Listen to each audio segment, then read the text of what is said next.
the records of the generation of Isaac, Abraham's son. Abraham became the father of Isaac, and Isaac was 40 years old when he took Rebekah, the daughter of Bethuel, the Aramean of Padan Aram, the sister of Laban the Aramean, to be his wife. Isaac prayed to Yahweh. Uh, did I just blow that by that? Because she was barren, and Yahweh answered him, and Rebekah, his wife, conceived. But the children struggled within her, and she said, if it is so, why then am I this way? Now, this is interesting and it's neat because details like this lend credence, right? That the woman had a difficult pregnancy, and that's like a tangible, real thing. It's not always roses. It's not always, perfect. And she was saying, why am I this way? So she went and inquired of Yahweh, and he said, the two nations are in your womb, and the two peoples will be separated from your body, and one people shall be stronger than the other, and the older shall serve the younger. Well, no pressure, right? Right? There's two nations inside you. So that's why they're striving inside of you. They're already striving with each other. So when days were delivered, behold, there were twins in her womb, and the first came forth red all over like a hairy garment, and they named him Esau. Afterward, his brother came forth with his hand holding on to Esau's heel. So his name was called Jacob, and Isaac was 60 years old when she gave birth to them. When the boys grew up, Esau became a skillful hunter, a man of the field, but Jacob was a peaceful man living in tents. Now Isaac loved Esau because he had a taste for game, but Rebekah loved Jacob. So the um, Esau means hairy, Jacob means supplanter or heel grabber. So those of us who have had children understand that they often come stuck with their personalities. Like they are who they are from the word go. And they grow up and you're like, yeah, I saw that coming. Right. Right. And that's very much the case with these two fellows right here. So when and Isaac loved Esau because Esau's manly. Jacob's a girly man. He's a mama's boy. He likes to be with a mama in the tents and the safety and taking care of that. And Esau likes to be out in the wild and rough and tumble kind of guy.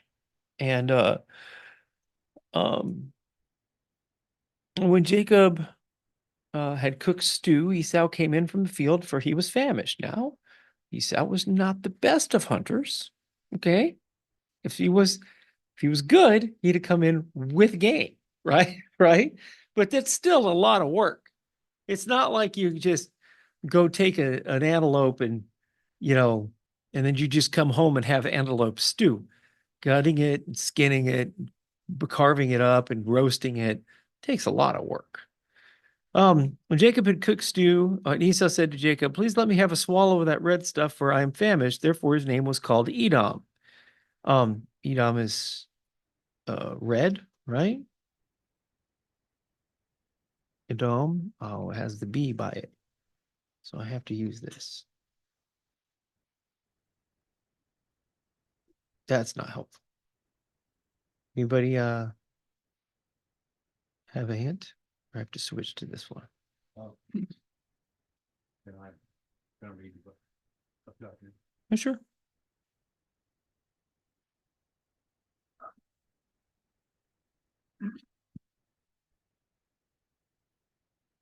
My note on this says that Esau's descendants would eventually be called Edom. Edom was the place where they lived, so named probably because of the reddish nature of the hills. Yeah. The writer can use the word red to describe the stew that Esau grasped for to convey the nature of Esau and his descendants. They were lusty, passionate, profane people who lived for the moment. Again, the wordplay is meant to capture the omen in the nomen. And I'm not familiar with what that statement there is. I'm not. Yeah. So I'm assuming that that's got something to do with all the notes in here. Yeah. Maybe if you read every one of them, you'd know. Yeah. Yeah, good. So he says, sell me your birthright. Now here's the deal: is that Esau is strong, burly, hairy hunter. The brother is not any of that. He could have just pounded him and taken the food, right? He probably, in hindsight, was like, I should have just pounded him and taken the food, right? Or he could have gone to another tent. He could have done anything. But he just sold his birthright so impulsively, like flippant. Like, what do I care? What a birthright. I'm hungry. That doesn't, it just doesn't add up. Too flippant. And so he's kind of like Peter in this. Remember, Peter's walking with the Messiah, and he's always trying to guess one move ahead, and sloshing around, he's trying to figure out what makes makes Yeshua happy. He says, swear to me, and he sold his birthrights. Jacob gave Esau bread and lentil stew, and he ate and drank, and rose and went on his way. Thus Esau espoused his birthright. I think he should probably be more mad at his brother, right? But very impulsive. Anything before we go on? No? Okay. So there was a famine in the land, besides the previous famine that had occurred in the days of Abraham. So Isaac went to Gerar to Abimelech, the king of the Philistines. Okay, just tells you about when it was written, because there actually weren't Philistines at this point in time, even though it says there's Philistines, right? Because don't they come out of the descendants later? I think so. And there always seems that Yahweh uses famine to move people around very often. And that when you're comfortable and when things work, then you don't move around that much. And you think about that in our modern times today, we have Walmarts everywhere, Costco's everywhere. You have any kind of food anywhere in the country that you want to have. We have here in the West, we have this question that most of the world does not ever ask. What's for dinner? Okay. Okay. Do you know what's for dinner in Asia? What they had yesterday, what they had the day before, whatever grows around them, rice.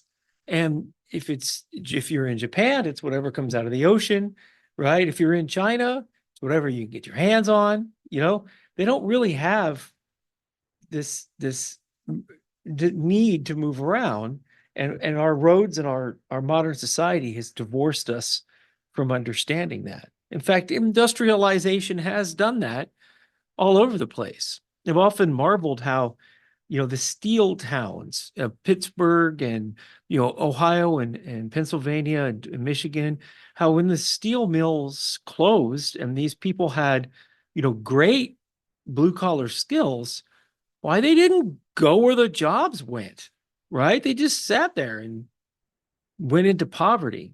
We used to be the type of people, the people that settled this land, we just got through with Thanksgiving, where life was so bad in Europe that they said, I've got nothing to lose. I'm going to get on this rickety little boat and I'm going to sail, what is it, 3,000 miles across the Atlantic, right? 1,500? It's a long distance. And they came over here with nothing.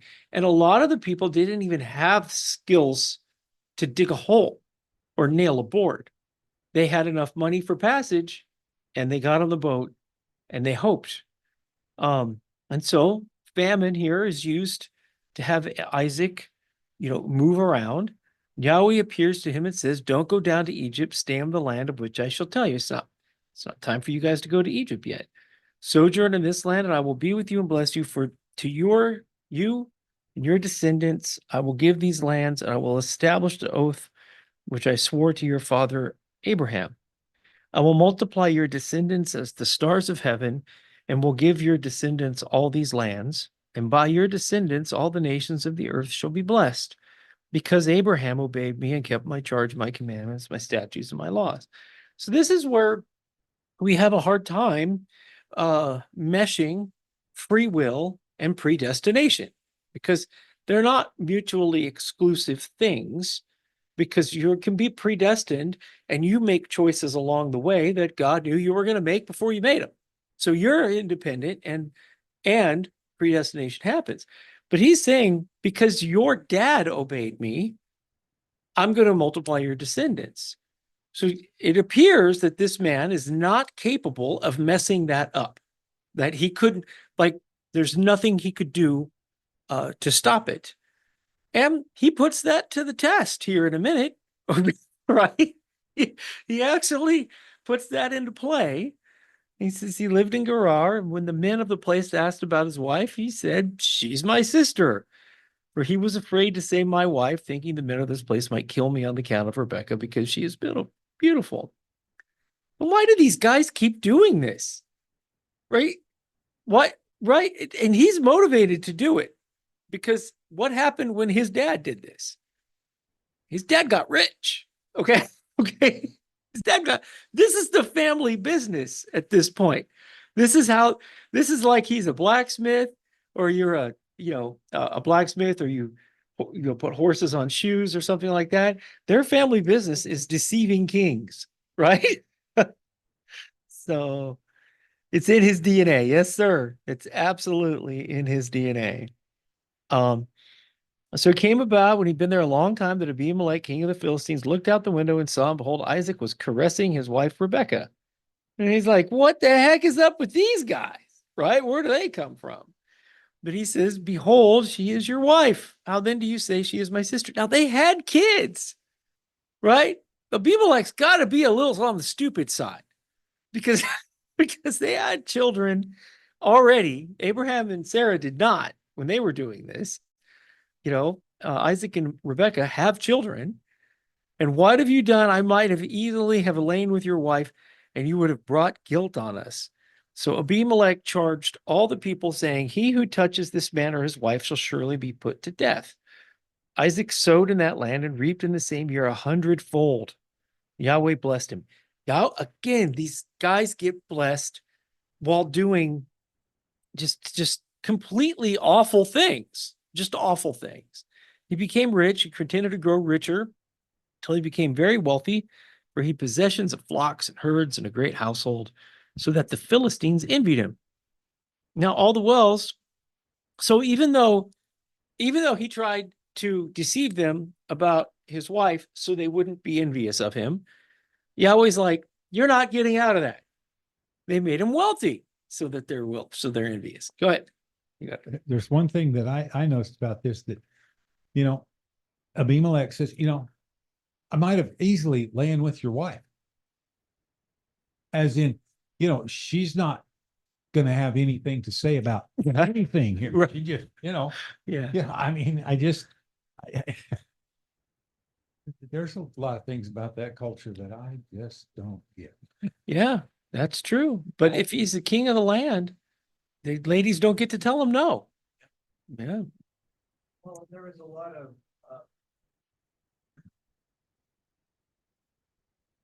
I think that the way that women were given as wives, like it's just a different concept that I think we just don't understand in our society. Yes. Except Tagore and Rupa were arranged marriage from India. So they can understand it. But even though that was arranged marriage, there was still a courtship. They still knew each other ahead of time. And I believe she's said that she could say no. In the case of Rebecca, she was married to a guy that she hadn't met before she left that land. She was done. And you're right, we don't have any concept of that. Well, mine reads in verse 10 that Abimelech exclaimed, what in the world have you done to us? One of the men might easily have had sexual relations with your wife and would have brought guilt on us. So mine reads a little differently than yours did there. But yeah, it's just hard to wrap your mind around. Yeah. And he says, "Go away from us, for you are too powerful." And Isaac departed from there and camped in the valley of Gerar and settled there. Isaac dug the wells of water which had been dug in the days of his father Abraham, for the Philistines had stopped them up after the death of Abraham, and he gave them the same names which his father had given him. But when Isaac's servants dug in the valley and found there a well of flowing water, like a spring, the herdsmen of Gerar quarreled with the herdsmen of Isaac, saying, "The water is ours." Now imagine how valuable a spring would be. Again, to us with motors, right? We find water, we drop a motor in there. You were digging a well when you got hit with the backhoe, right? Right? Man got hit with the backhoe.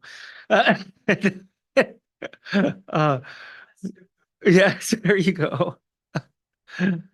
So they kept quarreling over the wells. And these names are have to deal with the strife.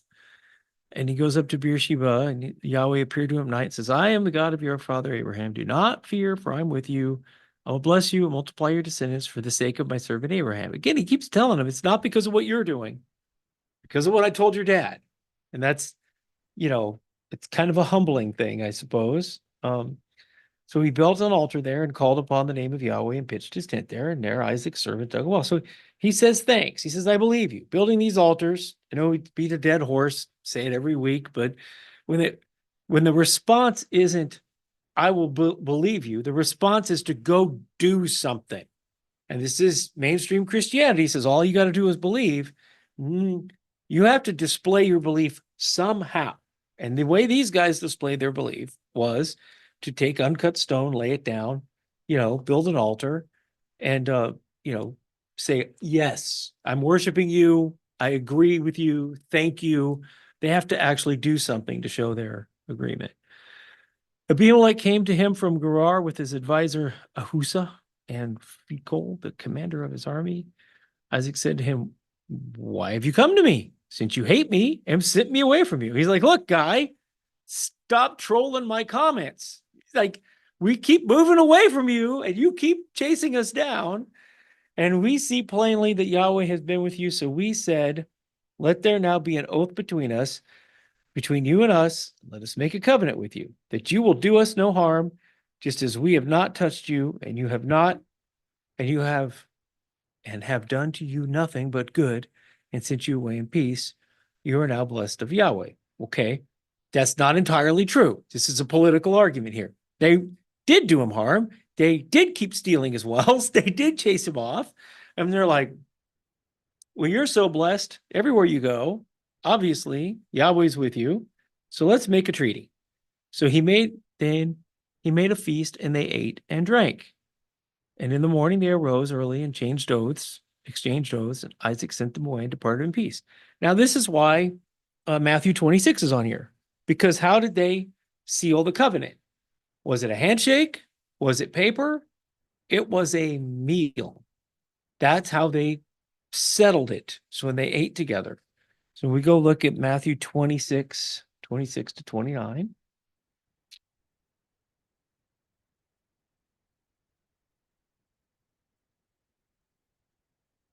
So while they were eating, Yeshua took some bread, and after a blessing, he broke it, gave it to the disciples, and said, "Take, eat, this is my body." And when he had taken a cup and given thanks, he gave it to them, saying, "Drink from it, all of you, for this is my blood of the covenant, which is poured out for many for forgiveness of sins. But I say to you, I will not drink of this fruit of the vine from now on until that day when I drink it new with you in my Father's kingdom." The new covenant was sealed with a meal. And we get together once a year and we reenact this because we believe in that covenant. We do because we believe. And it's a manifestation of our faith. Yes, sir. It doesn't say,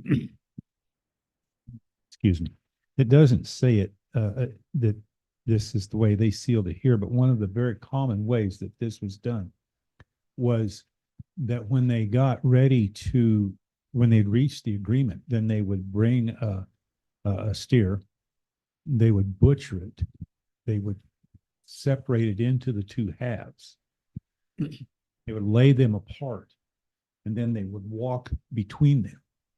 That's where we get our phrase, "I cut a deal." Oh, right. that phrase comes from that custom. And in the case of walking between them, then that sealed the deal and then they would take that animal, then cook it and have the meal. Huh. I don't remember where I read that, but Well, that's from Abraham's covenant. Yeah. And the Exodus. Yes. In Exodus, the elders had a meal with God on the mountains after covering. Yes, sir. Yes, sir. That's exactly right. And this is very and there's a place and I've been trying to recall, but there's a place where one of the angels said, I will not eat with you, right? Because they're saying, I'm not going to have your food, right? And then there was with last week, when the servant went to get Rebecca, he said, before we eat, I'm going to tell you the deal. I'm going to tell you what's happening here before we have this meal, so that way we're all clear about what's happening. And that's their because for us, let's face it, meals aren't a big deal to us. They're just not. We have salmon one day, then we have tortellini the next day, then we have brisket the next day. These guys didn't get brisket, but maybe twice a year, right? Right? This is a completely different. All right, they ate mostly grains and nuts and fish, lots of fish, right? The New Testament and is lots and lots of fish, but we just had a fine meal. Love the leftovers of last night's fine meal, right? Right? It's not to us. This is, our contracts are sealed with thousands and thousands of incomprehensible words that you don't understand until you need to, and then you realize you've signed your life away, right? These guys had a lot more honor to them, and for them to spend the money to slay an animal, right, is how they seal the deals. But the New Testament, though, it's also made with a meal. It's made with sealed with this, and they didn't know what was happening right here. This is more like the Abrahamic one-way covenant than the rest of them, because he's saying this, we're having a meal here. This is the new covenant. They don't really understand what's happening. They don't understand. It was later after he's resurrected, he explains everything starting from Moses. So he inaugurated the covenant while they were yet sinners. Very common refrain in our New Testament is that while we were yet sinners, Christ died for us. He offered that new covenant to us before we were even conceived in the womb, because he knew we were going to be born and we were going to sin and we were going to need it. But yeah, I just really wanted to hammer home the point that the covenants are very often sealed with meals in the Bible, and up to the new covenant. And he says, when he drinks it new in the Father's kingdom, and that language of marriage supper of the Lamb, like when he comes back, it's a giant meal, and you want to be at the meal, and you want to be properly dressed, and you want to be in your spot, right? And you want to be, because if you're not at that meal, you're not going to be at any more, right? That's the meal that we all want to be in attendance to. Yeah. Anybody else? No. So, in the morning they arose early and exchanged oaths, and Isaac sent them away, and they departed in peace. Came about on the same day, Isaac's servants came and told him about the well which they dug, and said to him, we have found water. So we called it Sheba. The name of the city is Beersheba to this day. You understand, well, Beersheba means the well of an oath. Them finding water after making the oath is what? Yahweh telling them, good job. You got it. I'm accepting your oath too. And so, it had to have been a big confidence builder. Esau was 40 years old. He married Judith, the daughter of Beeri the Hittite, and Basemath, the daughter of Elam the Hittite. And they brought grief to Isaac and Rebekah. Yep, that's what Esau did. But, Esau was who he was. Chapter 27.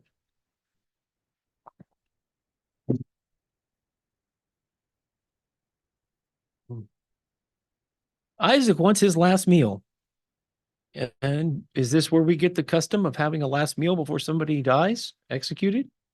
Maybe, right? It came about when Isaac was old and his eyes were too dim to see that he called his older son Esau and said to him, "My son." And he said to him, "Here I am." Isaac said, "Behold, now I'm old. Do not know the day of my death. Now then, please take your gear, your quiver, and your bow and go out in the field and hunt game for me. Prepare a savory dish for me, such as I love, and bring it to me that I may eat, so that my soul may bless you before I die." Rebekah was listening while Isaac spoke to his son Esau. So when Esau went to the field to hunt for game, to bring game home, Rebekah said to her son Jacob, "Behold, I heard your father speak to your brother Esau, saying, 'Bring me some game and prepare a savory dish for me that I may eat and bless you in the presence of Yahweh before my death. Now, therefore, my son, listen to me as I command you. Go now to the flock and bring me 2 young goats from there, that I may prepare them as a savory dish for your father, such as he loves. Then you shall bring it to your father, that he may eat, so that he may bless you before his death.' Then Jacob answered his mother Rebekah, 'Behold, Esau, my brother, is a hairy man, and I'm a smooth man. Perhaps my father will feel me, and I will be as a deceiver in his sight.' Well, you are going to be a deceiver in his sight. You're not going to be like one. You actually are one. And I will bring upon myself a curse and not a blessing.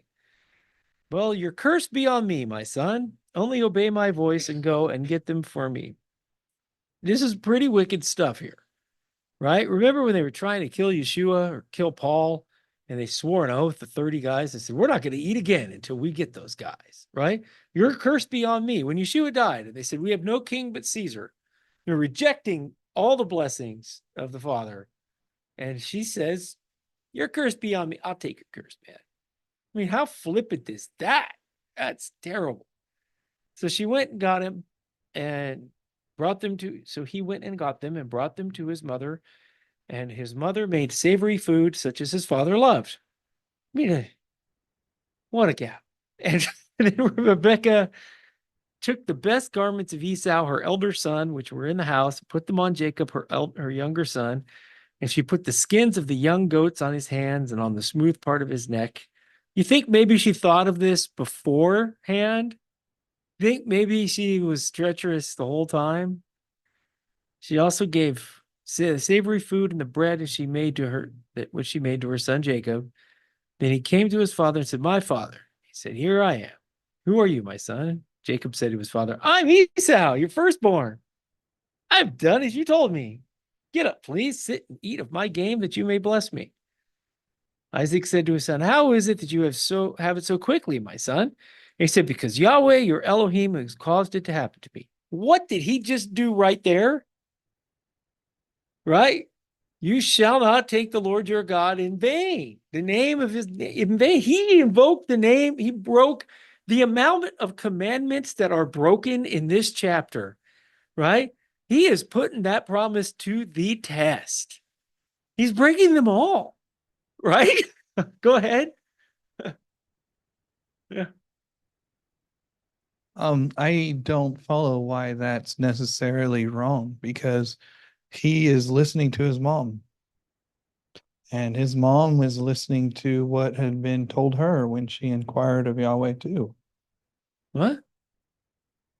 You think Yahweh told her to do this? I think it's possible that Yahweh may have told her, "Hey, well, we know that Yahweh told her, right? It was inquired of her, which, like, what's going on in her womb, and it was told to her that the older son is going to serve the younger one."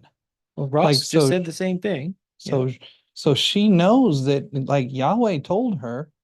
And so I think there's enough scripture on both sides that we don't have crystal clear direction of whether she did wrong. She might have done wrong. She might not have done wrong. And I think that there's enough scripture to defend her in her choices and his, Jacob's choice too.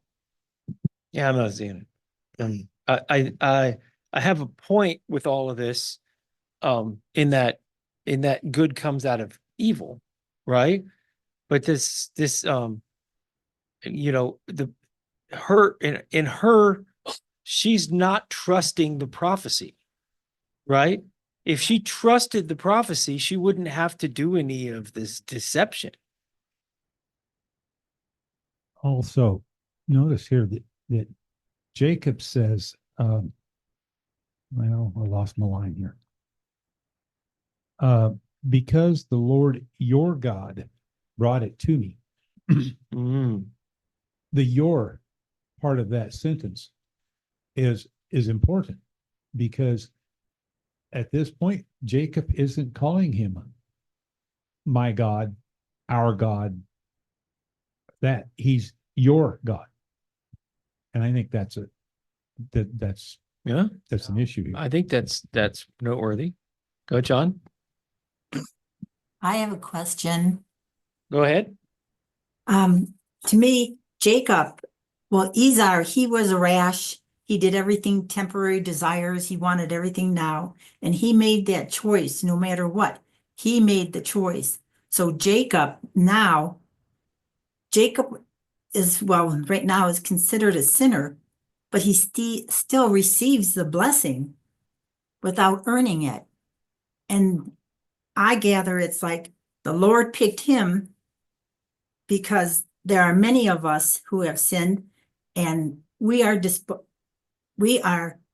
blessings from the Lord too. So he doesn't always pick perfect people. Yeah. See what I'm trying to say? Kind of. In this case, it looks like he went out of his way to pick a lot of imperfect people. Yes, really. Yeah. But the world is full of many imperfect people who come to the Lord. Yeah, So that's what I'm thinking. yeah. All right, John. Sorry, bud. So I noticed with just a quick note on Yahweh, your Elohim. I think that phrase is used a lot, so I don't read too much into it, saying that Jacob did not claim him as his too. It might be language of respect, saying, "Hey, you're God," but it could be anything when we don't understand the culture and how that was specifically used to say your versus my versus our. But in terms of not trusting God, I think that's presumptuous for us to presume that. Which was the mother? Was it Rebecca?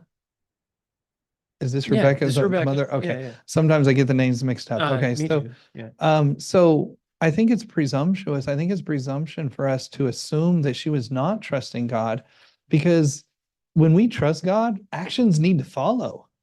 Well, she had actions. She says, "Okay, my son, here's how we're going to do this." And she took action. And she got it done. Now, perhaps Isaac was not listening, and sometimes, I mean, okay, now I am not saying that this perspective is absolutely certain. I am not defending this, but I am saying that I think it can be Yeah, either you're way. throwing out an alternative. Yes, I'm throwing out an alternative, Right. and I'm saying I don't think that I can definitively say either one, that your perspective is definitely correct or that my perspective is definitely correct. I just consider both sides. Okay, but on the side that I'm quasi defending, perhaps I notice a lot of times when the man of the house is not following God, but the lady of the house chooses to, well, she gets to step up to the plate, and she has to, on certain things, set her foot down and choose, I am not going to cross God on this. Maybe she may have said, "Hey, I'm not crossing God on this one. I know this one. I know Jacob, he needs that blessing. Like, this is, we will fail as a couple if he doesn't get that blessing." And when it comes to lying, um, sometimes in the Bible, people are rewarded for lying. And Rahab the harlot, who sent the spies out the other way. Like, Yeah. she lied and she saved their lives, but she knew, like, the fear of God was on the whole city. And in her case, she saved the lives of the spies by lying. Now, So what I'm saying is we see in scripture occasionally that people are rewarded for lying, doing things where in order to bring about something that they know that God has blessed. And I'm saying that we see clearly that she knows God has blessed Jacob as the one that the older son will serve the younger. So she knows that God's blessing is upon Jacob, but she also knows that her husband's blessing is not on Jacob yet. So I'm just saying that I think that there is a second alternative that might also perhaps be as plausibly correct as either way. That's my So understanding. the big hoodwink problem on that is that he already stole the birthright. Did you say something, or you just had your arm up in the air? Oh, well, I can say something. Oh. Bible said Yahweh could work it out. She didn't have to. And Tiffany said, what curses did she get? Oh, what curses did she get? Well, Rebecca wailing for her children. I mean, that wasn't pleasant. Yeah, yeah. Yeah, they're on YouTube and they're texting you. So you need to get a microphone so they can hear you. Why not? That was it. I'm just rethinking. Okay. Diana read the comments from the YouTubers. So he already had the birthright. So for them to steal the blessing and the birthright is pretty bad, man. I mean, he already had the birthright, so he already did the supplanting, right? He already took it away. The two midwives didn't kill the Hebrew boys. Oh yeah, okay. Oh yeah, the deception. Yeah. So this is, maybe I will pile on with the alternative readings, but deception is not against the commandment. The commandment is thou shalt not bear false witness. That's an elevated thing. False witness is being called to testify as to deeds and things that happened, right? Which is what the Sanhedrin was getting when they executed Yeshua. They were trying to get false witnesses. So deception in and of itself is wrong, but not always. I agree with you guys when you add in the context, right, of why somebody deceives. Because obviously when Jacob comes home with after the 7 years with the Laban that we haven't got to, he had to deceive that guy to get out of there, right? That wasn't going to happen if he didn't do that. So sometimes deception is warranted and in context, right? But here I'm just saying that he already had the birthright and he swiped that early on. It was kind of messed up. And yes, you're right. In many cases, in the Bible, there are good things that come out of deception, but we also have to keep in mind that one of his names is deceiver, right? Because, he deceived Eve and Eve was already on the edge, right? She was already like, hey, that tree looks pretty good, and he just kind of nudged her over the edge. Did God really say that? Or did your husband tell you, But I don't know. Yes, sir. Something that I consider in Jacob's situation when he looks at authority. Well, his father had authority, his mother had authority. And when it came to that birthright, or the blessing, when it came to that blessing, he knows that the dad has intentions of blessing his brother, and the mom says, you're going to get it. So now he's at a choice of, well, who am I going to listen to, mom or dad? Oh, well, he already stole the birthright. Well, you Right, say that and- you say that he stole it, but how did he steal it? He bought it with a bowl of porridge. His brother gave it to him. His brother despised it, and he got it fair and square. Well, he despised it after he sold it off, right? Well, his brother despised it. His brother So- did not love that birthright as much as he should have loved it. Therefore, he despised it. Yeah. Okay. Esau despised it, and therefore he sold it. So he despised it before and after it happened. But since Esau didn't care about it, Esau sold it to Jacob. Jacob did care about it. And it was even prophesied for Jacob at their birth. So shouldn't Jacob have just given his brother food because he was in need? Not necessarily. I think that's how I see it, right? He took advantage, right? Whereas we're supposed to turn the other cheek and we're supposed to be kind and compassionate and feed people and love people. And he went, this guy's out, he's down and out. Let me get a little something for that. You know what I mean? Yeah. And when we don't see the full picture, it's really easy for us to point fingers and say he did wrong, but we don't know how many times Jacob may have done that for his brother. We don't know how hungry he really was.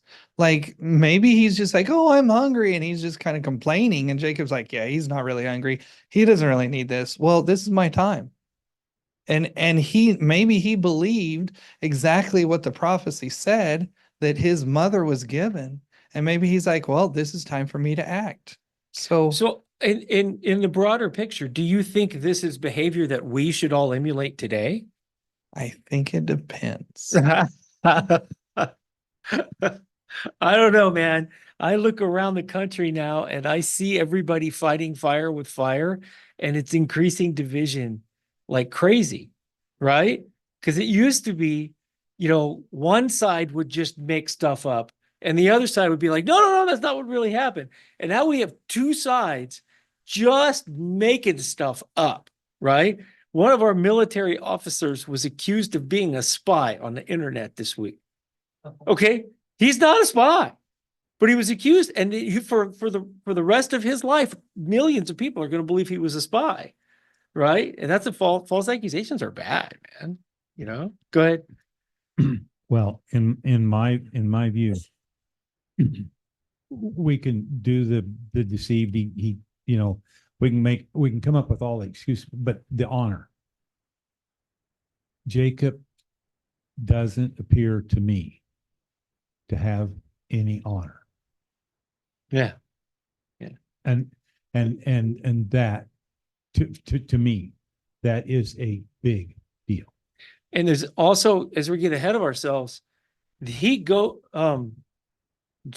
goes off to get Rebecca, Sarah, Rebecca, Leah, right? He goes off to get his soon-to-be wives. He comes back a changed man, right? He comes back, he goes off to go to Laban's and get ripped off. One guy, he comes back a different guy. Alex has something to say.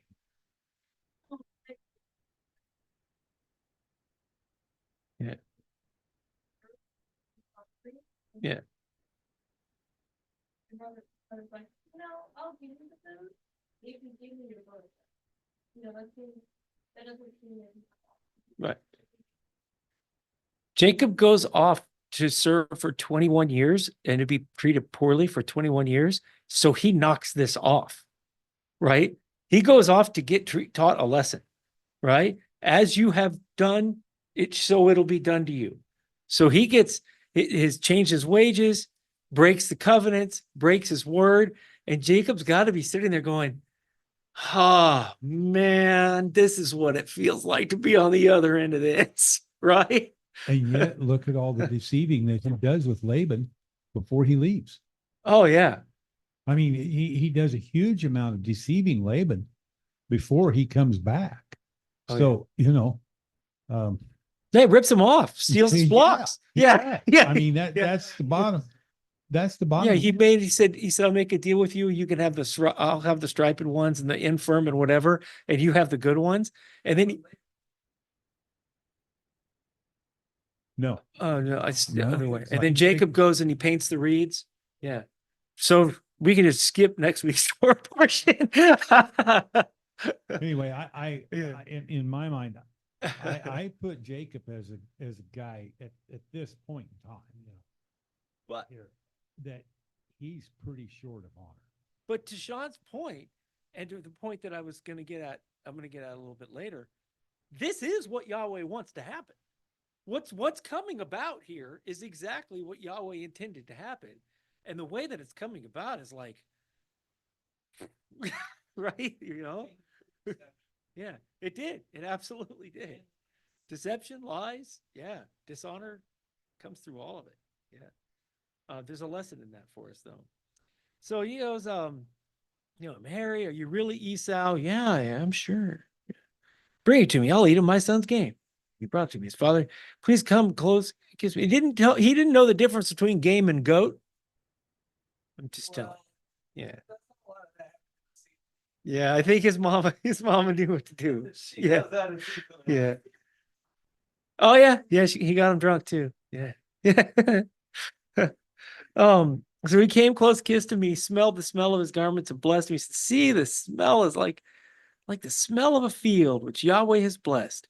Now may God give you the dew of heaven and of the fatness of the earth and an abundance of grain and new wine. May people serve you and nations bow down to you. Be master of your brothers, and may your mother's sons bow to you. Cursed be those who curse you, and blessed be those who bless you. Wow. What a blessing. I mean, that's great. And Yahweh honors it. What does that hearken to? Remember when Joshua made the deal with the guys that they were supposed to smite? Remember the guys who made their wineskins look old, right? And they pretended to be from far, far away. And they said, we've come many, many weeks' journey.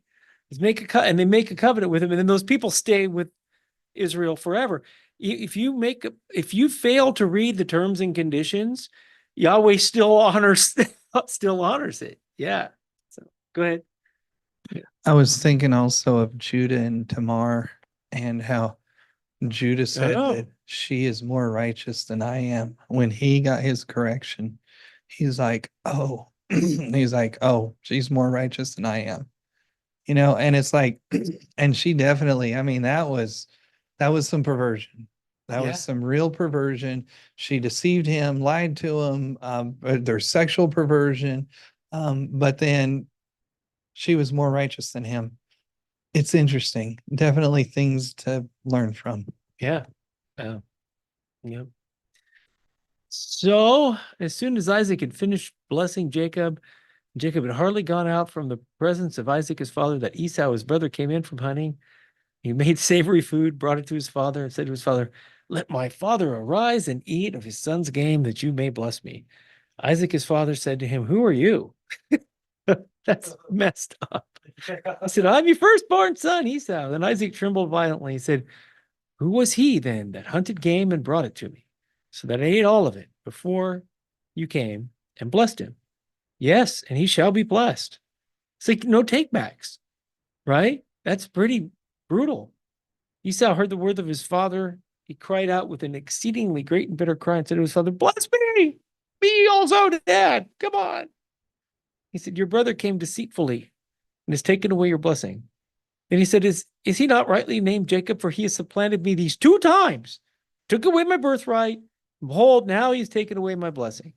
And he said, behold, and he said, have you not reserved a blessing for me? Isaac replied to Esau, behold, I have made him your master, and all his relatives I have given to him as servants, as with the grain and new wine. I have sustained him. And as for you, then, what can I do for you, my son? Do you have only one blessing, my father? Bless me, even also my father. Esau lifted up his voice and wept. Then Isaac, his father, answered and said to him, behold, away from the fertility of the earth shall be your dwelling, and away from the dew of heaven from above. By your sword you shall live, and your brother you shall serve. But it shall come about when you become restless, that you will break his yoke from your neck. Yeah. So Esau bore a grudge against Jacob because of the blessing with which his father had blessed him. And Esau said to himself, the days of mourning for my father are near. Then I'm going to kill Jacob. Yeah. Yeah. Yeah. Can you really blame him? I mean, I mean, I mean, really, really, yeah. And he's it says he's on 40. It says you're going to become a violent person. By the sword you'll live. That's actually talking to him and his descendants. As you guys know, a lot of times when God says Aaron shall do this, it means all the sons of Aaron. And boy, did he make them a violent people. To this day, that's all that tribe knows. They don't know. Try to reason with them, try to befriend them, or let them into your continent, Europe, right? Right? And what are they doing? Violence, morning, noon, night, nothing but violence. And it's really a shame. And so your brother when the words of her elder son Esau were reported to Rebekah, she sent and called her son Jacob and said to him, Behold, your brother Esau is consoling himself concerning you by planning to kill you. Therefore, my son, obey my voice. Arise, flee to Haran and to my brother Laban. Stay with him a few days until your brother's fury subsides, until your brother's anger against you subsides, and he forgets what you did to him. Yeah, that ain't gonna be soon. Okay. Okay. Then I will send and get you from there. Why should I be bereaved of both of you in one day? Rebekah said to Isaac. So she feels bad about what she did to her other son. So Rebekah said to Isaac, I'm tired of living because of the daughters of Heth. If Jacob takes a wife from the daughters of Heth, like these, from the daughters of the land, what good will my life be to me? So she goes in and manipulates her husband again. Okay. Okay. She goes in and says, oh, okay, so, I don't know. Do any of you guys know how it is to deal with a manipulative wife who always seems to get her way? There's an eerie silence in the room. So Isaac called Jacob and blessed him and charged him and said to him, You shall not take a wife from the daughters of Canaan. Arise, go to Padan Aram, to the house of Bethuel, your mother's father, and from there take for yourself a wife from the daughters of Laban, your mother's brother. And may God Almighty bless you and make you fruitful and multiply you, that you become a company of peoples. May he also give you the blessing of Abraham to you and to your descendants with you, so that you may possess the land of your sojournings, which God gave to Abraham. Then Isaac sent Jacob away, and he went to Padan Aram to Laban, son of Bethuel the Aramean, brother of Rebekah. And I think that's where this one's supposed to stop. Right? A little bit more. Now when Esau saw Isaac had blessed Jacob and sent him away to Padan Aram to take for himself a wife from there. When he blessed him, he charged him, saying, You shall not take a wife from the daughters of Canaan. And that Jacob had obeyed his father and his mother and had gone to Padan Aram. So Esau saw that the daughters of Canaan displeased his father Isaac. And Esau went to Ishmael and married, beside the wives he had, Mahalath, the daughter of Ishmael, Abraham's son, the sister Nebaioth. So he's going off to try to make his dad happy, try to kind of extrapolate stuff. But remember, we were talking about how Yahweh oftentimes uses famine to get the people to move around. This case, he used strife, right? It's intended for Jacob to have a wife from Laban. And all of this mess is what Yahweh intended, right? And with Joseph, he said, you guys meant it for evil, God meant it for good, right?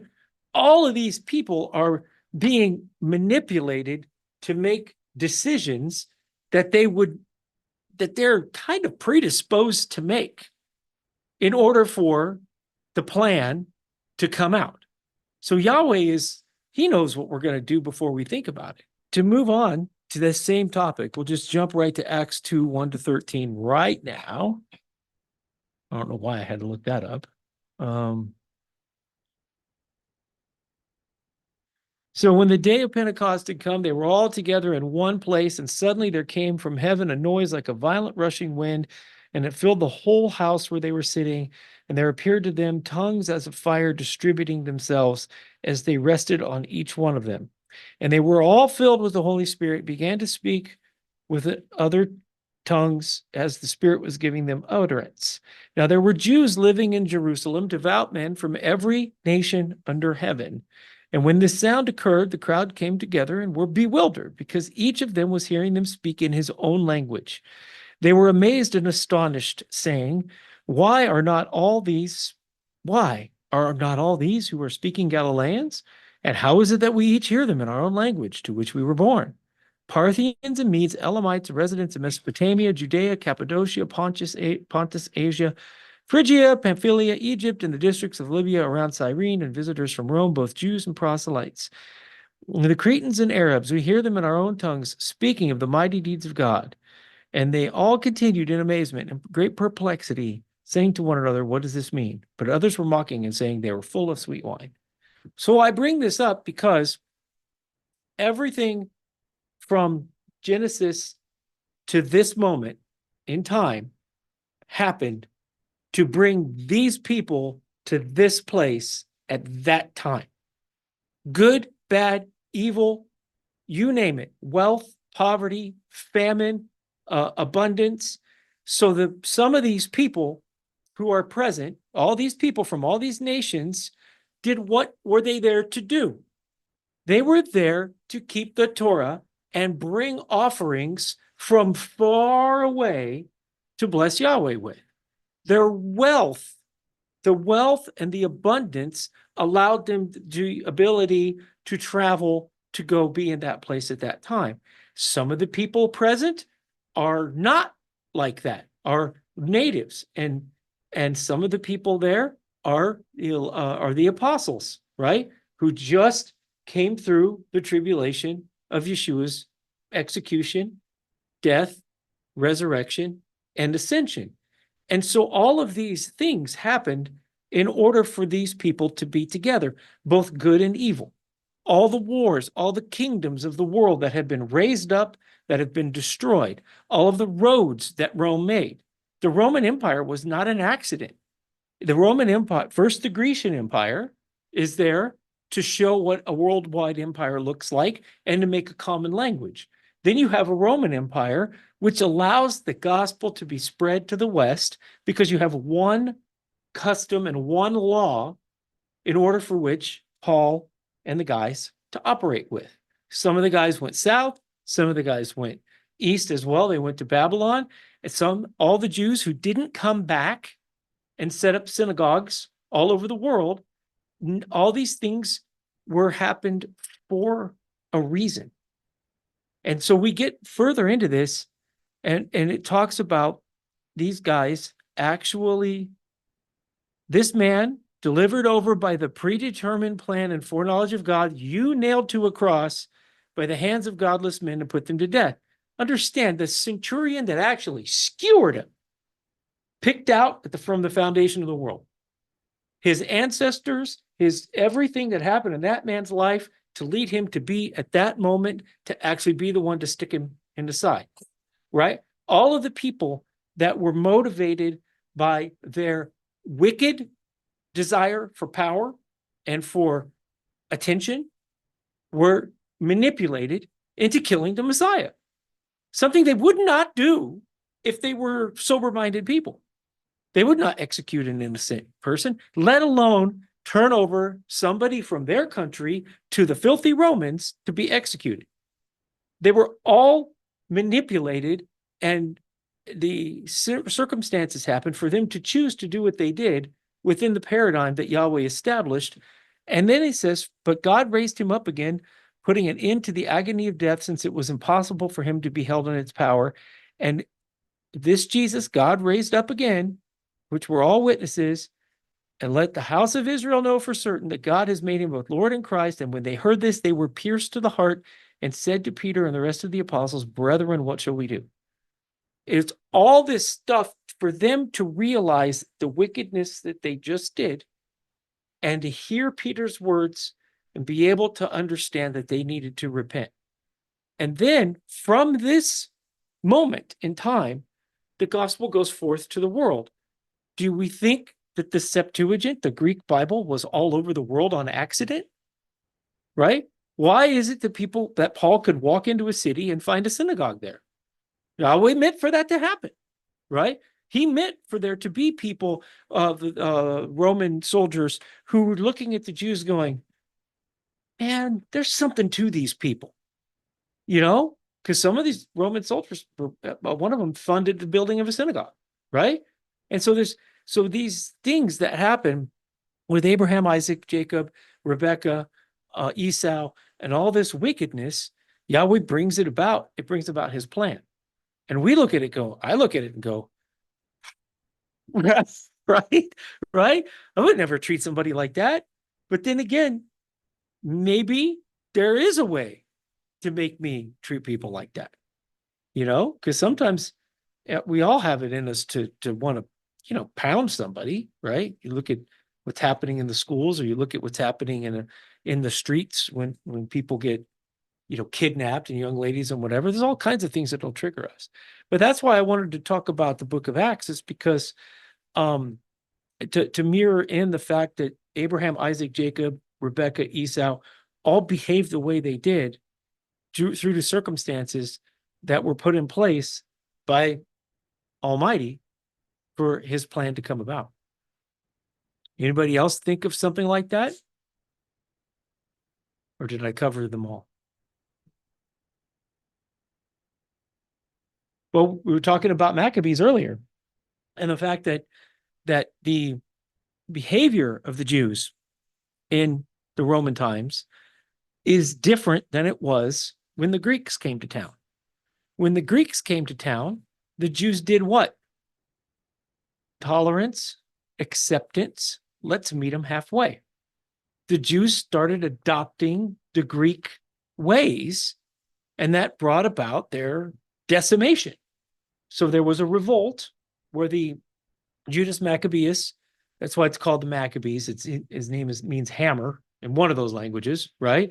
Judas Maccabeus led a revolt against the Greeks, where the Jews expelled the mighty Grecian army from Judea, and they restored the Torah, and they went around and circumcised all of the kids, and they cleansed the temple so that there would be a temple right there, right here, right? That happened so the Messiah would have a temple to stand in.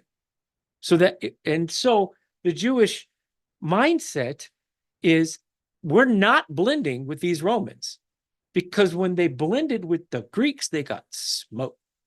So we can see that these predestination, the plan, right? And you look at these movies. Movies are pretty good about it. When there's some mysterious man behind the curtain who's manipulating everybody, and he always seems to get his way, right? Well, Yahweh's not mysterious, and he's going to get his way, right? When he says the world's going to keep Torah, right? When he says that in 1,000 years that all mankind's going to come to Sukkot, right? That's going to happen. Satan is out there trying to make it not happen, but it's going to happen, right? Yahweh's going to get his way. And it appears that he's going to get his way irrespective of our own proclivities, That didn't spawn any discussion, huh? All right. All right. So I guess we can go back to Malachi 1 and see what there's there.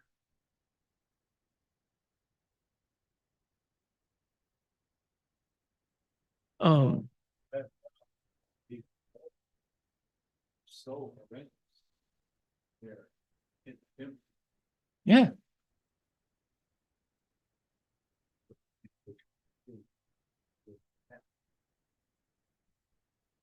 Will that make any one of us want to get along with the next guy?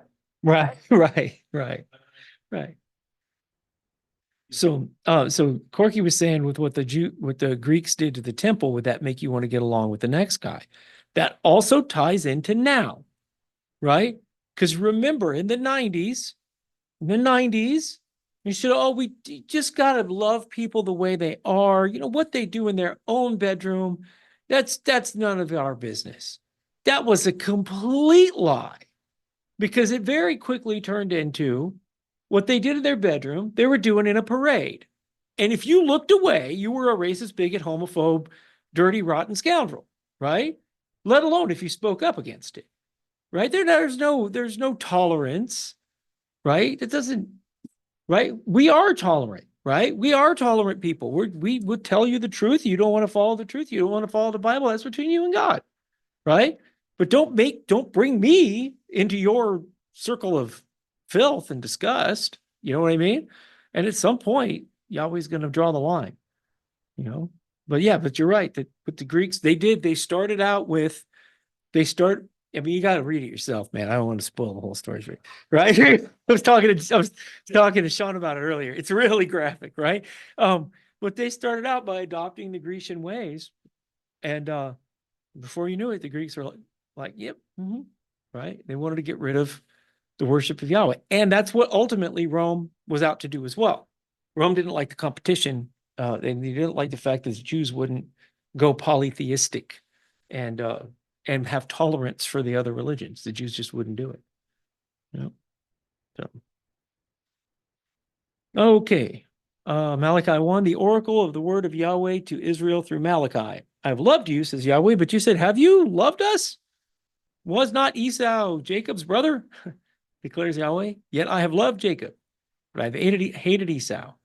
And I have made his mountains a desolation and appointed his inheritance for the jackals of the wilderness. Though Edom says, we've been beaten down, but we will return and build up the ruins. Thus says Yahweh of hosts, they may rebuild, they may build, but I'll tear it down again. And men will call them the wicked territory, and the people toward whom Yahweh is indignant forever. Your eyes will see this, and you will say, Yahweh be magnified beyond the border of Israel. So the Jonathan Cahn wrote a book about a scripture that I think it was Obama that read after 9/11. Obama took a scripture out of play saying, we'll rebuild it with bigger trees and bigger wood. Yeah. Yeah. You tear it down, we rebuild. Didn't read it in context. It was saying, you're not going to do that because I'll tear it down again. This is the same theme, right? So this is saying, Yahweh's going to have his way. And you guys may think that you can rebuild it, but I'm going to tear that down again. Go ahead, try, buddy. Right? And that's the same thing that's going on here. Go ahead, Ross. Well, they also did it during 9/11. After those buildings came down, they quoted that same verse of scripture, they rebuild again. Yes, sir. You think Schumer read it? All right. It was one of those. It might both, but I think I remember Obama also specifically using it. Yeah. Yeah, I think time-wise, it seems like Obama, but I think it might have been maybe Johnny Edwards. Because Edwards was a senator, right? Anyway, Terry, you can go look it up. You have the book.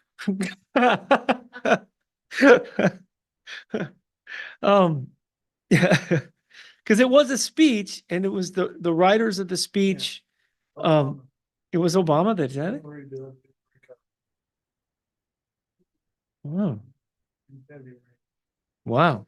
All right. Um,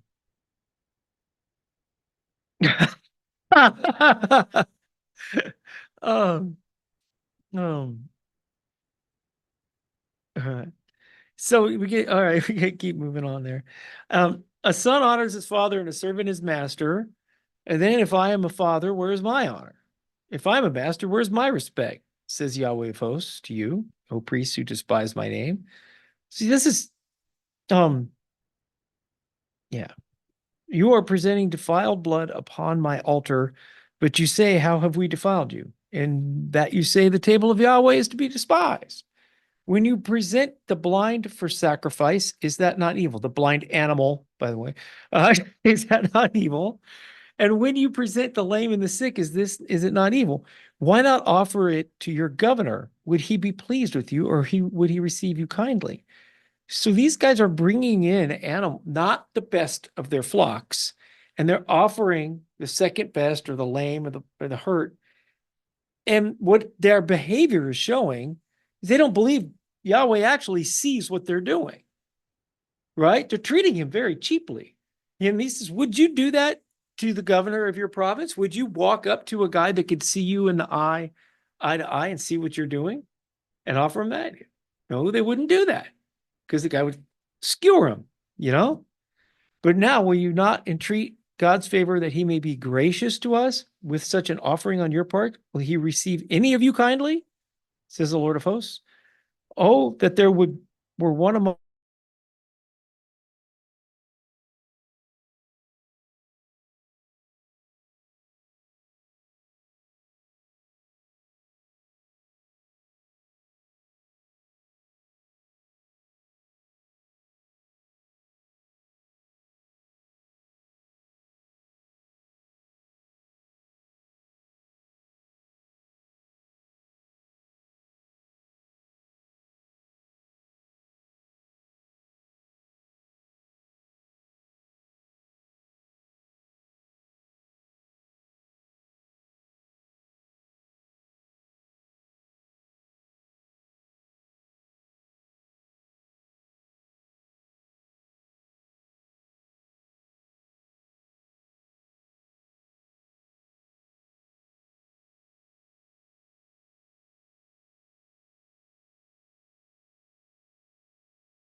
yeah, they're all still there. Huh. It's the meeting is still live on YouTube. So sorry guys, the computer died. Just up and died. But no, we had got the girls Lenovo's. Costco had, good deals on them. All three of them have been off to the shop. All three of them have had to get repaired. Yeah, it's terrible. That year was a bad Yeah, it was a bad year for Lenovo. Well, Lenovo's switched ownership several times, so. Yeah, we weren't even looking at this. We were in Genesis. I think it's lost its mind. Genesis. No, we were Malachi. Yeah. Chapter 1. Okay. You guys still there? Anybody? Yes, we're here. Malachi, Wow. verse Yeah. 9. I'm here. Russ is Great. Well, we got back quick. All right. And that's up. So, 6. Oh, you had the blind for the sacrifice, the rising of the sun. My name will be great among the nations, and in every place incense is going to be offered to my name, and a great offering that is pure. For my name will be great among the nations, says Yahweh of hosts. So this is part of that predestination theme that I've been talking about. Is that he's going to get his way. Okay, our choice is to either submit to that or not. He's going. All the things that we think, all the things that we devise, Elon's trying to fly to another planet. Ha, Yahweh created that one too. Right, right, right. There's no escaping this. And so he's gonna have his way, even if the people are wicked and whatnot. It's just gonna happen. Go ahead. I notice in verse 11, he says twice, for my name will be great among the nations. Yep. It reminds me of there's several verses even in Proverbs that talk about a person's reputation. A good name is better than silver and gold, things like that. But Yahweh really cares about his name. Yeah. True story. But you're profaning it. They're profaning his name, right? Which is kind of what Jacob did, right? The Lord your God. Yep. I swear I'm your boy, right? No, you're not. And the table of the Lord is defiled, and its fruit is to be despised. Now, in this case, it's defiled because they are offering things with the wrong intent. They're not doing it correctly. They're offering their dross, not their fine wine. You also say how tiresome it is, and you disdainfully sniff at it, says Yahweh of hosts. You bring what was taken by robbery, what is lame or sick. So you bring the offering. Should I receive that from your hand?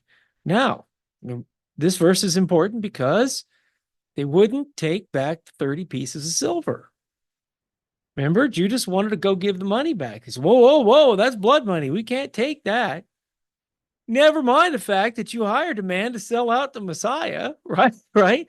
They're the embodiment of this problem here. They're very much focused on one part of Torah, but not the other. Cursed be the swindler who has a male in his flock and vows it, but sacrifices a blemished animal to the Lord. For I am a great king, says Yahweh of hosts. My name is feared among the nations. Is his name feared among the nations right now? No, not at all. No way. Yeah. Oh, 2. And so it goes to 2:7. And now this commandment is for you, O priests.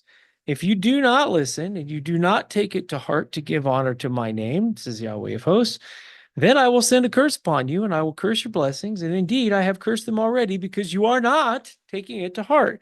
He knows what they're going to do before they do it. Behold, I'm going to rebuke your offspring, and I will spread refuse on your faces and the refuse of your feasts, and you will be taken away with it. Then you will know that I have sent this commandment to you, that my covenant may continue with Levi, says the Lord of hosts. My covenant with him was one of life and peace, and I gave them to him as an object of reverence, so he revered me and stood in awe of my name. True instruction was in his mouth, and unrighteousness was not found on his lips. He walked with me in peace and uprightness, and he turned many back from iniquity by killing them at the golden calf incident. For the lips of a priest should preserve knowledge, and men should seek instruction from his mouth, for he is the messenger of the Lord of hosts. But as for you, you have turned aside. Oh, that's the end of it. So, priests, I mentioned the other day or the week that angels, messengers, Melachim, are sometimes people, and this is the case of that. It says right here, he is the messenger. The priest is the messenger. So in this case, a priest is actually got the same title of angel, Melech. So it could be a deputy, a messenger specifically of God. That's all I got on that. Oh, go ahead, sir. One of the things that I think is really prevalent in churches today, and goes directly to what was taking place with these offerings here and bringing the lame and the, and all of that.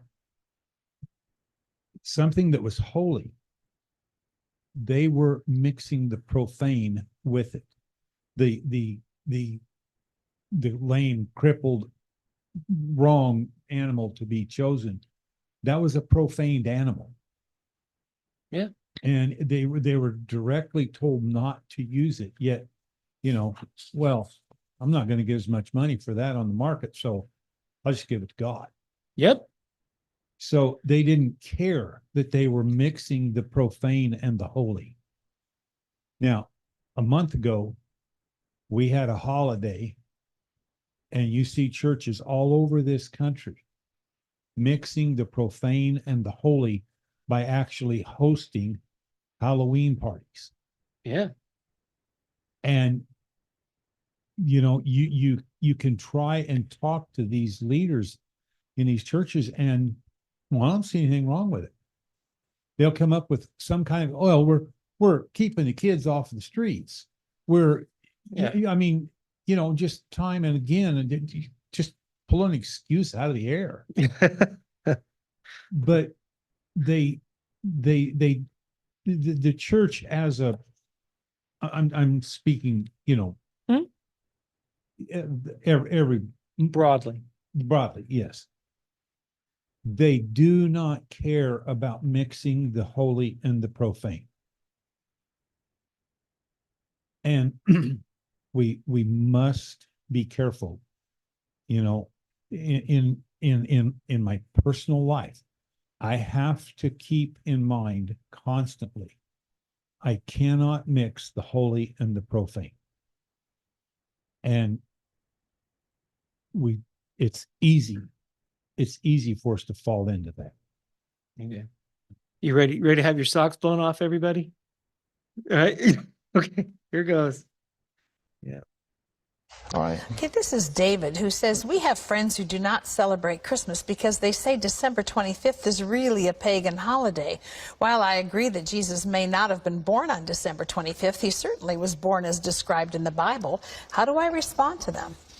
Well, in a sense, tell them they're right. You see, the winter solstice a couple of days later was the shortest day of the year, and the pagans had something called Saturnalia.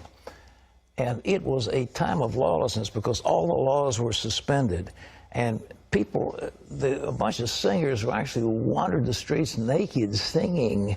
And then they had orgies, sexual orgies. It was a mass thing. Well, when the Catholic Church came along in Italy, the Romans and others didn't want to give up their holidays. So they said, okay, we'll Christianize it. And so they said, okay, we'll say the birth of Jesus was the 25th of December. And then there was a monk who began to add it up. You see, if you read in Luke, it says there's a census taken when Quirinius was governor and so forth and so on.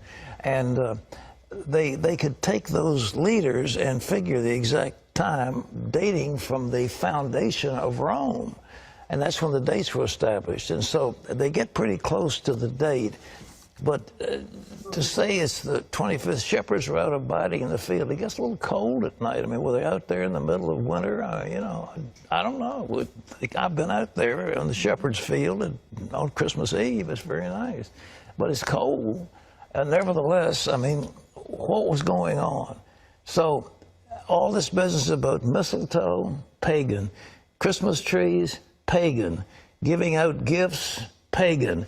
Every bit of it is pagan. Every single bit of it is pagan. We've Christianized it all. And so that's good. And so we have time, we celebrate for Jesus, and everybody gets all misty-eyed. But the truth is, they're all pagan. But the birth of Jesus. But the intent of the heart is what it's about. Exactly. So we have Christianized all these things. We give gifts in the name of Jesus. We celebrate his birthday. And it's a nice thing. And so I'm very delighted. And I like Christmas. But I tell you, the best Christmas I ever spent in all of my life, my best Christmas, all of my life, was spent in Jerusalem when we had no Christmas ornaments, none of this stocking, none of this, all this stuff. But on Christmas Eve, we stood in Shepherd's Field and we sang, "O Little Town of Bethlehem, how still we see thee lie." And the next day we had a service, and on Christmas Day we baptized about 50-some people in the Jordan River. That was a wonderful Christmas. Amen. All right.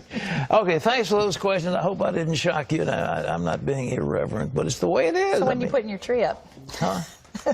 I've got, I finally got one of those fake trees, and it's beautiful. It's already pre-lit, and you just plug those little joints I've in, got stick one it up, too. and plug them in, and all of a sudden you've got a riot of light. I like all the decorations. The Founders Inn is just loaded with decorations. It's very pretty, but pagan. But all to celebrate Jesus. Yeah, but Christianized pagan. All You right. believe that? Well, he doesn't know it's bad. When I learned also that Christmas was very pagan, and I saw that Catholicism Christianized it, I thought, well, what's wrong with that?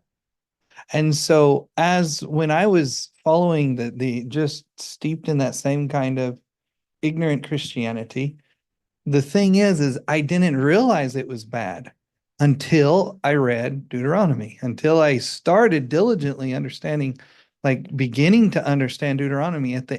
I did not know that God commanded his people, don't Christianize pagan holidays. Okay. And that's in the end of Deuteronomy 12. Once I understood that God told his people at the end of Deuteronomy 12, do not Christianize the holidays, like per se, in that sense.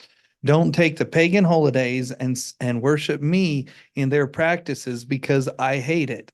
Once I understood God said, don't do it. That's when I knew, uh-oh, now I got to change. You're right. You're absolutely right. Because I've known that Christmas trees were pagan since I was pretty young. I mean, I read that probably in high school. I read that probably in high school that the Christmas tree was pagan. And so, like you, we didn't understand that we were mixing the two. And it's not a good thing. Yeah, and I did understand that it was mixing. I just didn't know it wasn't. I didn't know that God commanded us not to until I was listening to a teaching and someone says, and God tells us not to in Deuteronomy 12. Yeah. So the Halloween, right? The Halloween it kind of takes it up a notch, right? Because they're not even Christianizing it. That is Satan's birthday. I mean, it's the day of demons, right? And the Catholics actually did try to get people to get rid of that one. They actually tried, and they wouldn't give it up. Yeah. I used to be a UPS delivery driver, and I had a lady who lived on my area out there in Colorado. She was a high priestess in the Church of Satan, and she Halloween is the highest, most holy day for them. Nothing else holds the reverence that Halloween holds. Yeah. And you can try and explain this to the church in general, Christians in general, and well, I don't see anything wrong with it. I'm just having fun. Well, I mean, Yeah. Yeah, I know. yeah. It's speechless. Yeah. But yeah, that's for years and years we used to try to convince people with that yellow book that's floating around somewhere, and Encyclopedia Britannica, history.com, all these different sources tell you where all these things come from. It goes back to Babylon, the Two Babylons by Alexander Hislop, right? And Pat Robertson just gave us the best Christmas gift ever right there, right? Right? Because it's right out of his mouth, the most successful, prosperous guy says it, but he is exactly what you said and what we just read in Malachi. The priest's supposed to preserve knowledge. He's supposed to tell truth. He knows it's not right. And he is leading all of those people right off of a cliff. If he says it's okay, then it must be okay. And that's where people like us have said, no, that's not what the Bible says. That's not, they didn't go forth. Paul didn't walk into the Areopagus and start saying, okay, well, that one is now going to be called Isaiah. We're not going to call that one Zeus anymore. No, that's Yahweh. He didn't do that. Okay. None of these guys walked around. They walked around and started riots in Ephesus. Gods made with hands are no gods at all. And he got thrown out, physically beaten, right? So what's Pat Robertson's answer going to be at the resurrection? Right? Because yeah, but then again, all of these, remember, all this bad stuff happens for good to happen. So we have to wait and see. Yes, Ross. Years ago, when I first started discovering this, I found out the History Channel, of all places, made 2 documentaries on Christmas, Noel, and Easter. And they fully showed that these are completely pagan. And you can watch them. They're still up on YouTube. And I think Jeremiah Films did one on Christmas as well. Yeah. If you look at Valentine's Day on history, it's the worst one of them. It's brutal. It's brutally disgusting. And in every fashion. Yeah. Yeah. It's bad. Yeah. Yeah. I told my wife, I'm like, I'm sorry, it's pagan. I give you flowers, but I can't celebrate Valentine's. Yeah. And she was cooking. Now there's sometimes when there's some customs like that happen, like harvest festivals, right? Every society has a big party when they bring in a big crop, right? So you can't say, well, because the Druids had harvest festivals, we shouldn't have harvest festivals, right? It takes some discernment. But these specific holidays, and almost everything that this country holds dear is polluted like that. The only 2 exceptions are 4th of July and Thanksgiving, because they are uniquely just this country. They're not something else. Yeah. What? Oh, no. Okay, so Thanksgiving, I agree with you on that, but I've on 4th of July, the actual date's July 2nd. They moved it to 4th of July for pagan reasons to match the pagan calendar. Yeah, 4th of July it's problematic at best. I'm pretty steeped in that one. Didn't catch it, but anyway. But I do think that it's okay to celebrate our nation's birth.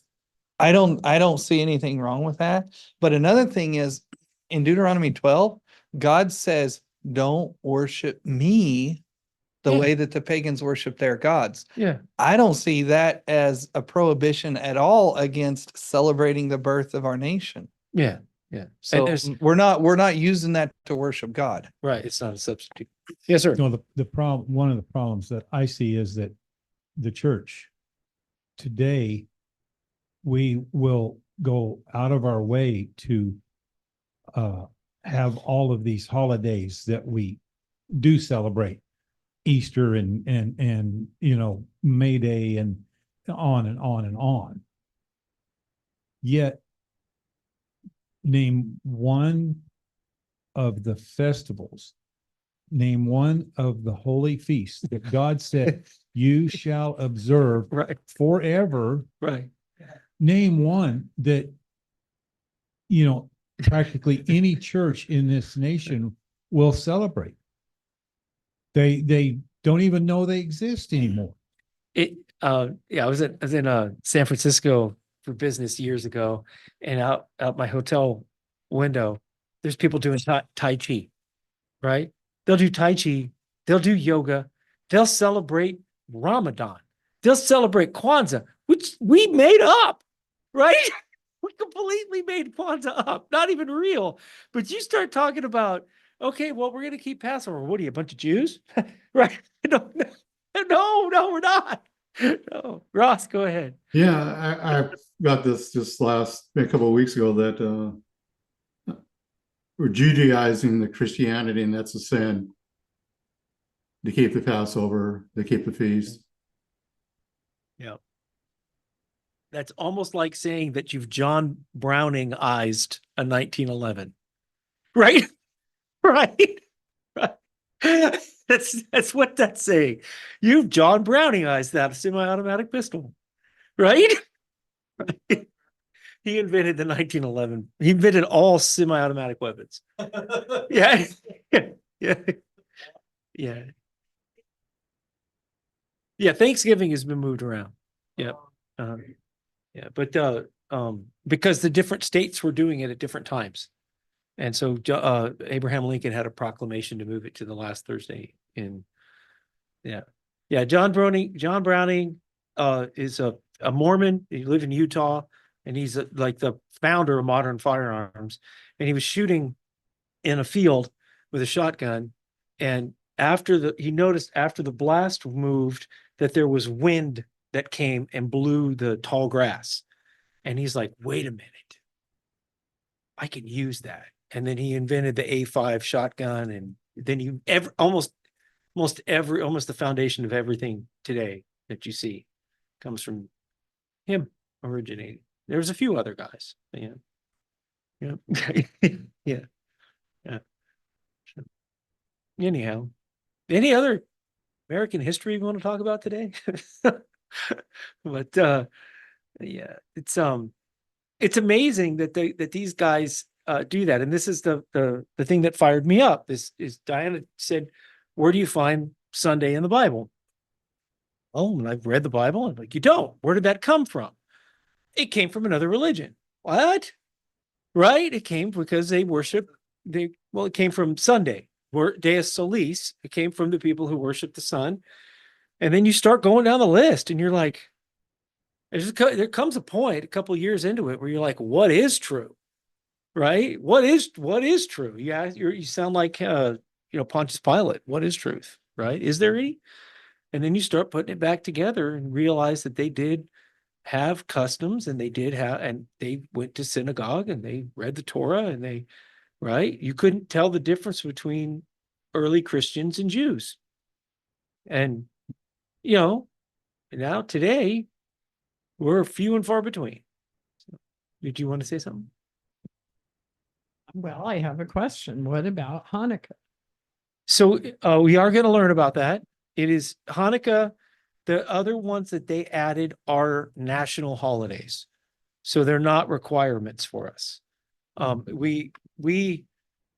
don't do Purim, not because I don't care to do it or anything. There's another, what's the other one? There's Purim, there's Hanukkah, and there's one other one that are added festivals. Hanukkah is, when you learn the truth of it, it's exactly what we're talking about right now. Okay. They refused to blend, and they pushed it off. The way it's celebrated in the US is not the way it's celebrated in Israel. And it's not, there's nothing to do to celebrate it. It's not there's no commandment for us to do anything. And isn't it just to commemorate the rededication of the second temple when they came back from Babylon? Well, since I told the story once today, it's fresh in my head. Okay. So what happened was, if you want to read this, it's right here in the Brenton translation of the Septuagint. You want to read First Maccabees, 1 Mac, right here, 1 Mac 1. And it's free on eSword. It's free on the internet. It's not. Lord Brenton is an Englishman who took the Septuagint from Greek and translated it into English. So this is kind of King Jamesy English. It's kind of ye old English, but this is the best one. And so what happened was, Alexander the Great was fighting Egypt, fighting everybody. And it's actually prophesied in Daniel. So the first reason that the Jews welcomed the Greeks is because of, the statue that's set up in the book of Daniel, like this, the feet are this nation and the legs are that nation. One of those nations is Greece, and they knew it. They knew it when they came and they welcomed them and said, hey, we've been waiting for you, right? And so they blended in, and then blending never works. So at some point they defiled the temple. Actually, the pig that was slaughtered was, I don't think it was at the temple, but that's when the Maccabees is a last name. Maccabeus means hammer. Judas Maccabeus was the father of a family that said, we're not doing that. And so they picked up the spear and they killed the Greek official that did it, and they killed the Jewish guy that did it. And then they fled to the mountains. If you've read Matthew 24, Yeshua is actually talking about the Maccabees in Matthew 24. So when you read the Maccabees, you're going to be like, I already know this. Why do I already know this? Right. So it's going to click in your brain. Okay. And so what happened was they started a revolution, and they ultimately did push the Greeks out. Then when they went to undefile the temple, because they did sacrifice unclean animals on the altar. They took the stones off the altar and they piled them up because they didn't know what to do with them, and they rebuilt it. And once it was perfectly ready and back in action and ready to use, they lit the menorah and they just lit the menorah. There's no oil miracle mentioned in Maccabees. There's nothing like that. They just lit the menorah so the light would shine and the people could see that the temple was back in action. And once that happened, they had an 8-day festival like Sukkot to celebrate the rededication of the temple. So that's why Hanukkah is 8 days long, because they celebrated it like you would celebrate Sukkot. Everybody camped, they had a party, they had a big feast, that they got their religious liberty back. And so that's the short end of it. The details, pretty slick, because that's the first time that the abomination of desolation is set up in the temple. So when Yeshua says that in Matthew 24, most Christians read that as something that has never happened, right? But it's already happened twice, right? And so, because it happened in Maccabees, and then the Romans defiled the temple as well, right? And so at any rate, that's the short answer. And it's pretty brutal, pretty graphic, pretty awful how they adopted the Greek ways. Yep. Yeah. We used to do the 9-candle one, and then I realized that that's just a made-up thing, the Hanukkah. So we have a 7-candle menorah, and we light the whole thing with beeswax candles, because I think they're better for you, right? No, just a preference. Yeah, we used to use the just a regular, Walmart, Costco, candles, but they're petroleum based.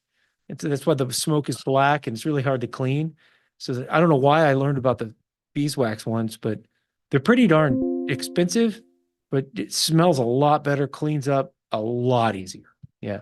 And so we just light the menorah 8 days and talk about it.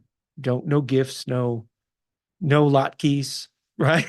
Right? Latkes, no dreidel. Yeah. Yeah. Nothing wrong with dreidel. There's nothing wrong with latkes are just hash browns. Oh, the traditional food around Hanukkah is a latke, and dreidel is a game that the kids would play, which is just a 4-sided dice that you spin. Yeah.